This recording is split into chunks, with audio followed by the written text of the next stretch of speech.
दिलीप माने यांनी आज पालकमंत्री जयकुमार गोरे यांची भेट घेतली।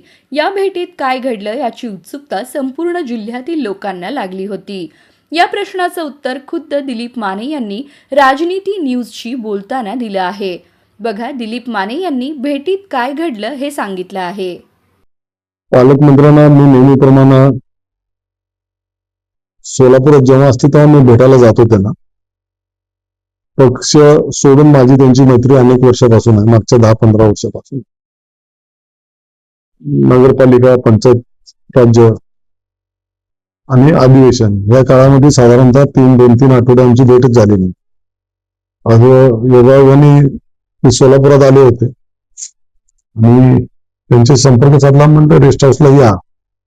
त्यावर त्यांचे माझे संपर्क झाला, बोलणं झालं, पण राजकीय कुठल्या विषयावर आम्ही बोललेलो नाही। त्या 3:30 ते 3:30च्या वेळेला आमची भेट झाली आणि 4 वाजता निवडणुकीचा प्रोग्राम लागला। तोपर्यंत ते निघून गेलेले होते आणि पॉलिटिकल असं चर्चा कुठली झालेली नसताना त्यांनीच आम्ही दोघं मिळून असं ठरवलं की आपण ही निवडणूक आता लागते आणि केव्हापासून प्रोग्राम चालू होते ते मला पण कल्पना नाही, पण त्या निवडणुकीपूर्वी आपण परत एकदा बसूया, मग चर्चा करून आपण हा निर्णय घेऊया, असं त्यांचं मत आलं।